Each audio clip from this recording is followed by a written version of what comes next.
Série A Crise Mundial Predita, parte 33. O nome do Pai é uma expressão do seu caráter. Quando Moisés pediu para ver a glória de Deus, o Senhor passou diante dele e proclamou o seu nome. Disse como ele era: o Senhor Deus, misericordioso e piedoso, tardio em irar-se e grande em beneficência e verdade. Êxodo 34:6. E enquanto contemplamos a santa lei de Deus, temos outra representação do seu caráter. Este é o outro aspecto do seu caráter. São as características de Deus impressas na rocha eterna. Ele deseja que vivamos esta lei na nossa vida. Quando Deus escreve o seu nome na nossa fronte e na nossa mão direita, isto significa que ele escreve a sua lei no nosso coração. Esta é a obra do novo concerto. Hebreus 8:10 e capítulo 10, verso 16. Jeremias 31:33. E esta obra alcança o seu ponto culminante quando Deus efetua o selamento do seu povo, precisamente antes dele regressar pela segunda vez nas nuvens dos céus. Como são aqueles que estão selados? São completamente obedientes à lei de Deus, e na sua boca não se achou engano, porque são irrepreensíveis diante do trono de Deus. Apocalipse 14:5. Mas durante a crise final, antes do seu regresso, haverá um povo que renderá obediência à besta em vez de a Deus. E seguiu-os o terceiro anjo dizendo com grande voz: se alguém adorar a besta e a sua imagem, e receber o sinal na sua fronte ou na sua mão, também este beberá do vinho da ira de Deus, que se deitou não misturado no cálice da sua ira, e será atormentado com fogo e enxofre diante dos santos anjos e diante do Cordeiro. Apocalipse 14:9 e 10. E faz que a todos, pequenos e grandes, ricos e pobres, livres e servos, lhes seja posto um sinal na sua mão direita ou na sua fronte. Apocalipse 13:16.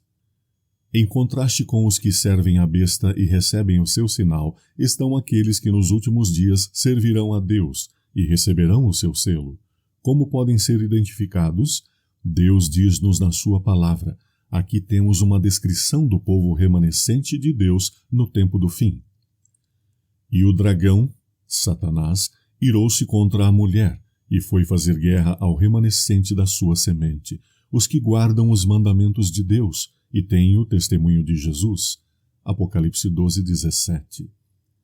O terceiro anjo de Apocalipse 14, que adverte os homens a não receberem o sinal da besta, diz, por sua vez, como podem ser preservados de serem assinalados, guardando os mandamentos através da fé em Cristo.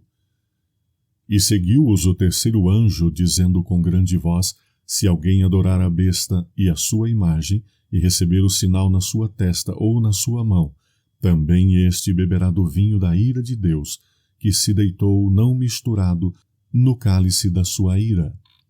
Aqui está a paciência dos santos, aqui estão os que guardam os mandamentos de Deus e a fé de Jesus. Apocalipse 14:9 e 10 e verso 12. A crise final será ocasionada por um decreto promulgado pela besta, dizendo que todos os homens devem desobedecer a um mandamento da lei de Deus. As nações e as igrejas do mundo não requererão dos homens que roubem, matem ou cometam adultério. O crescente movimento para a lei dominical nacional está a progredir com maior força a cada ano que passa. Vê-se que neste ponto, e neste apenas, encontraremos o centro da crise de Apocalipse 13 e 14. O primeiro anjo de Apocalipse 14 chama atualmente os homens em todo o lado a que rendam homenagem a Deus, retornando à adoração do Criador de todas as coisas. E vi outro anjo voar pelo meio do céu, e tinha o Evangelho eterno para o proclamar aos que habitam sobre a terra, e a toda nação, e tribo, e língua, e povo, dizendo com grande voz: temei a Deus e dai-lhe glória, porque é vinda a hora do seu juízo. e adorai aquele que fez o céu e a terra, e o mar, e as fontes das águas. Apocalipse 14, 6 e 7. À medida em que a crise se aproxima, devemos preparar-nos. A observância do domingo por parte dos protestantes é uma homenagem que eles rendem à autoridade da Igreja Católica. Monsenhor Louis Ségur, Plain Talk About the Protestantism of Today. Página 213. Já estamos a enfrentar leis de observância dominical em níveis locais. Aos homens se está proibindo efetuar negócios no primeiro dia da semana, sob pena de multa ou aprisionamento, e a situação piorará nos dias que estão diante de nós. E foi-lhe concedido que desse espírito à imagem da besta, para que também a imagem da besta falasse, e fizesse que fossem mortos todos os que não adorassem a imagem da besta, e faz que a todos, pequenos e grandes, ricos e pobres, livres e servos, lhes seja posto um sinal na sua mão direita ou na sua fronte, para que ninguém possa comprar ou vender, senão aquele que tiver o sinal, ou o nome da besta, ou o número do seu nome. Apocalipse 13, 15 a 17. Mas existe vitória para aqueles que permanecerão fiéis ao Deus do céu. Há um poder vencedor para aqueles que guardam os mandamentos de Deus e a fé de Jesus. E vi como que um mar de vidro misturado com fogo, e também os que saíram vitoriosos da besta e da sua imagem e do seu sinal e do número do seu nome, que estavam junto ao mar de vidro, e tinham as harpas de Deus. Apocalipse 15, 2. Ponto 10. O povo remanescente de Deus guardará o sábado bíblico, e esse dia santo será observado por toda a eternidade. 1. Apesar de existirem milhares de denominações atualmente, o povo remanescente de Deus, que estará vivendo no fim do tempo, poderá ser identificado.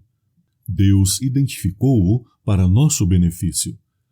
Depois de explicarmos como o poder do anticristo durante a Idade Média procurou, durante séculos, destruir o povo de Deus, foi-nos dito como identificá-lo nesses últimos dias, precisamente antes de Cristo regressar nas nuvens para buscar os seus. E o dragão irou-se contra a mulher e foi fazer guerra ao remanescente da sua semente, os que guardam os mandamentos de Deus e têm o testemunho de Jesus. Apocalipse 12, 17. E o terceiro anjo, depois de advertir a todos os homens para não receberem o sinal da besta, diz-nos claramente qual será o pequeno grupo que permanecerá separado desta apostasia quase universal. Aqui está a paciência dos santos, aqui estão os que guardam os mandamentos de Deus e a fé de Jesus. Apocalipse 14, 12. Haverá uma apostasia quase universal. Todos podemos ver ao nosso redor a onda crescente de rebelião contra os 10 mandamentos. As escolas e universidades ensinam que o homem é apenas um animal que descende dos vermes e amebas. As igrejas ensinam que Deus invalidou os 10 mandamentos no Calvário e que Jesus morreu para levar os pecadores para o céu, tal como são as agências governamentais estão a rebaixar as restrições morais e a permitirem os jogos de azar, o aborto, a homossexualidade e outros vícios. Este mundo está se tornando numa maldição, mas em breve Deus intervirá. A profecia diz-nos que, antes do fim, haverá um pequeno grupo que permanecerá fiel aos mandamentos de Deus pela fé em Jesus Cristo. 2. Em breve este mundo mau da atualidade terminará com o regresso de Jesus Cristo. E no céu o sábado será observado para sempre. O povo de Deus sofreu e morreu por ele aqui na terra, e eles adorarão a Deus nesse santo dia através da eternidade. Apocalipse 21 e 22 falam-nos sobre esta nova vida com Jesus, quando o pecado tiver terminado e os ímpios já não estejam vivos. E vi um novo céu e uma nova terra, porque já o primeiro céu e a primeira terra passaram, e o mar já não existe. E mostrou-me o rio puro da água da vida, claro como um cristal, que procedia do trono de Deus e do Cordeiro. Apocalipse 21, 1 e 22, 1. E então é-nos dito quem entrará nesse maravilhoso novo mundo. Bem-aventurados aqueles que guardam os mandamentos de Deus, para que tenham direito à árvore da vida e possam entrar na cidade pelas portas. Apocalipse 22, 14. No país de eterna luz, há lar divinal. Nesse lar de paz e amor, nunca mais entra o mal. Ó país de eterna luz, não há mais nem bom nem mal. Reinará o meu Jesus, nesse lar divinal. Nosso sol é sem valor, nesse lar divinal, pois Jesus é seu fulgor, nunca lhe entra o mal. Ó país de eterna luz, não há mais nem bom nem mal. Reinará o meu Jesus nesse lar.